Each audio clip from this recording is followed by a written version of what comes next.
Sénégalaises, Sénégalais.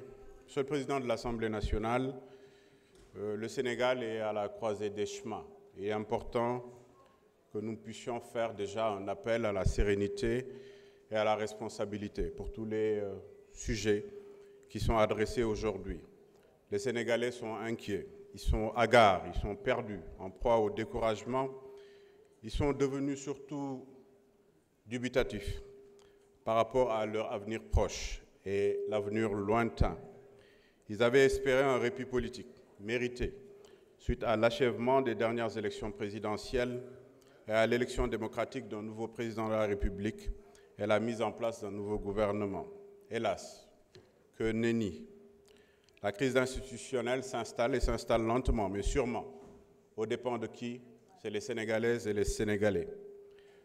Nous sommes interpellés, nous tous, les 165 députés, qui représentons le peuple souverain. Il se pose ici le vrai problème de la crédibilité des hommes politiques, où l'évocation même du concept député devient connotée. Pour paraphraser mon ami le professeur Bouna Mohamed Seck, la crise institutionnelle, de quoi s'agit-il? Les prémices ont été ressenties lors des entrechats entre l'exécutif et le législatif, avec comme conséquence la non-tenue de la déclaration de politique générale.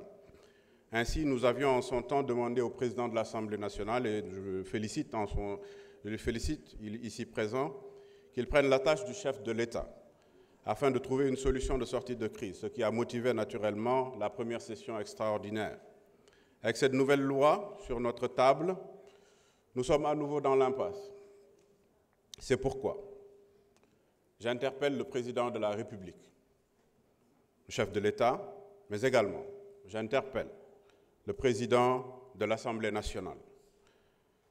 Initiez une rencontre entre vous pour régler les problèmes majeurs qui sont en train de gangréner le problème de l'État du Sénégal. De quoi s'agit-il? Il s'agit, de l'exécution budgétaire actuelle qui se déroule suite à une mise en place d'un nouveau gouvernement et qui doit nécessairement s'adosser au vote d'une loi de finances rectificative. C'est important pour les Sénégalaises et les Sénégalais. Celle-ci doit passer par l'Assemblée nationale et nous devons tout faire pour être en règle avec les finances publiques. Si les élections législatives doivent se tenir en 2024, il faudra voter un budget y afférent dans la loi de finances rectificative. Celui-ci n'est pas prévu dans la loi de finances 2024. Il n'y a pas de budget pour les élections législatives. La loi de finances initiale 2024 également doit être votée. 2025 doit être votée en 2024. C'est des questions qui doivent être adressées, résolues et rapidement résolues. S'agissant de la rationalisation des dépenses publiques, nous sommes pour la rationalisation. Cependant, il est important que dans les finances publiques, on puisse avoir un premier élément, la stratégie, la vision. Cela passe par quoi? Cela passe par la déclaration de politique générale du Premier ministre. Il est important, suite à cette déclaration de politique générale, qu'on puisse adresser un problème important à la rationalisation. Il s'agit de deux éléments, l'investissement et également tout ce qui tourne autour du fonctionnement.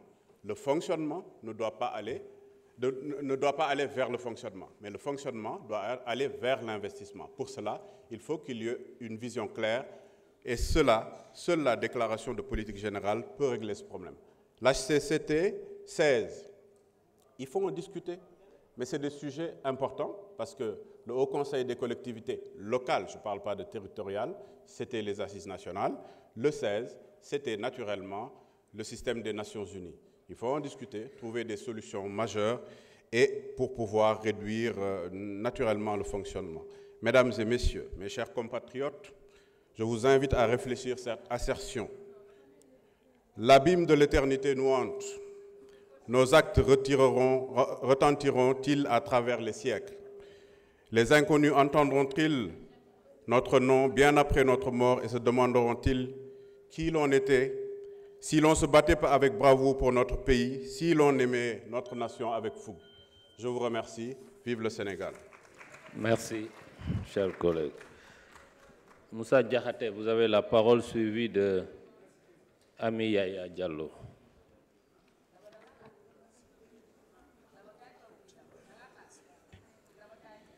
Bismillahirrahmanirrahim.